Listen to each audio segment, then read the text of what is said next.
السلام عليكم ورحمة الله وبركاته. ازيكم اصدقاء؟ عاملين ايه؟ يا رب تكونوا بخير. حلقة النهاردة هنفك رمز لجميع الاجهزة من غير ما تمسح اي حاجة بكود جاي من الشركة نفسه. طيب الموبايل اهوت مقفول برمز عشان محدش الطريقة بتنفع لكل الاندرويد لغاية اندرويد 13. نركز مع بعض في الشرح عشان نفك الطريقة مع بعض. زي ما انتم شايفين ادي الجهاز اهوت. كل اللي عليا ان انا هروح على مكالمة الطوارئ، هطلب الكود ده نجمة شباك 800 شباك وادوس اتصال. جاب لي اعتذر للاتصال. ركز معايا، ما دام جاب لك الطريقه دي كده انت خليك معايا في الفيديو وكمل الفيديو للاخر، هتنفع معاك ان شاء الله. طيب هنطلب نجمه شباك 255 نجمه شباك 800 نجمه 132. هات ورقه وقلم واكتب عشان الكود طويل.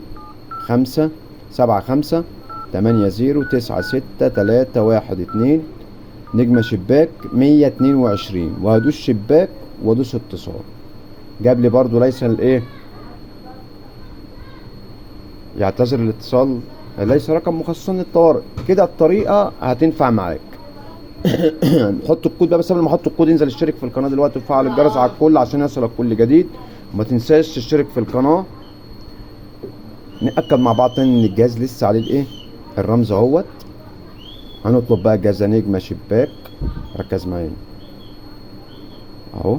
نجيب مكالمات الطوارئ وهطلب نجمة شباك 4 اصفار 66 شباك 125 نجمة شباك 4 اصفار تاني نجمة شباك 1369.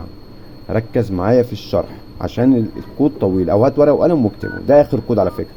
نجمة وهدوس 4 وحايد ونجمة شباك 4 اصفار نجمة بس 9 8 7 4 5 شباك. ركز معايا في التركية اللي جاية دي عشان دي اهم حاجة في الفيديو. واكتب 33 66 شباك نجمة 0 نجمة شباك 123 نجمة شباك 900 نجمة شباك 5 4 6 3 1 نجمة شباك. ركز معايا في الكود وهكتب 4 اصفار. كل كود هكتبه هكتب بعديه 4 اصفار. ركز معايا، نجمة شباك بس من هنا ورايح بقى الكود اللي هكتبه هكتب ايه، 4 اصفار وهفصل بنجمة. 4 وحيد اهو. ركز. نجمة 4 اتنينات نجمة 4 تلاتات نجمة 4 اربعات نجمة 4 خمسات نجمة لغاية الخمسة، وبعد كده هفصل بنجمة شباك اهو.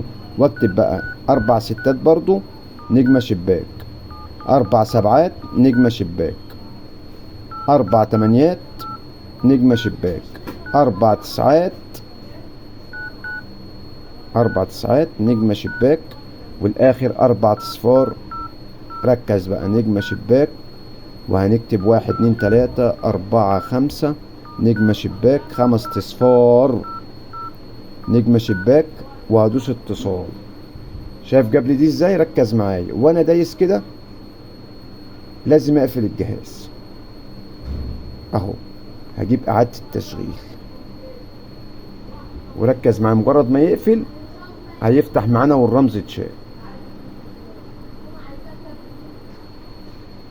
بنسيب الجهاز يقفل زي ما قفلناه كده ونجرب مع بعض. نقول بسم الله. بس عايز اقول لكم على حاجه، الطريقه دي ممكن ما تنفعش لجميع الموبايلات، تنفع لانواع وانواع. لا، لو انت نوع موبايلك ما جاتش معاه هتسيب لي نوع موبايلاتك في التعليقات، هتسيب لك الكود بتاعك او اعمل لك حلقه ليه مخصوص. بيطول معانا الجهاز شويه في الفتح، محدش يقلق.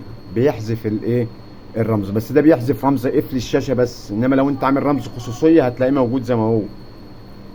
زي ما انتم شايفين اهوت الجهاز اهو. طبعا احنا جربنا على الشاومي دي، انا جربتها على شاومي واوبو نفعت، وعلى فيفو، على معظم الموبايلات نفعت ان شاء الله. متنسوش بس تشتركوا في القناه وتفعلوا الجرس على الكل عشان يصلكم كل جديد. وشير الفيديو لاصدقائك عشان الكل يستفيد. ما تخليش حد يستغلك، اعملها بنفسك في البيت.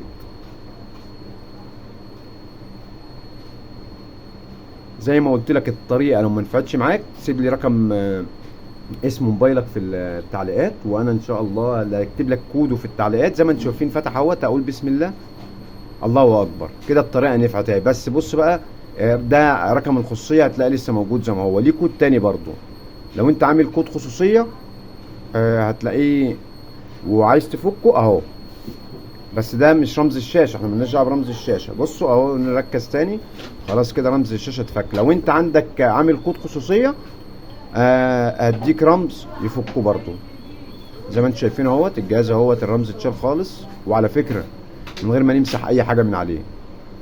ما تنسوش تشتركوا في القناه وتفعلوا الجرس على الكل عشان يوصلكم كل جديد. زي ما انتم شايفين حتى الخلفيه اللي كان على الشاشه هي زي ما هي، ما مسحناش اي حاجه خالص. الطريقه دي مش هتلاقوها في اي حته غير عندنا احنا بس. يا ريت تشترك في القناه وتفعل الجرس على الكل، والسلام عليكم ورحمه الله وبركاته.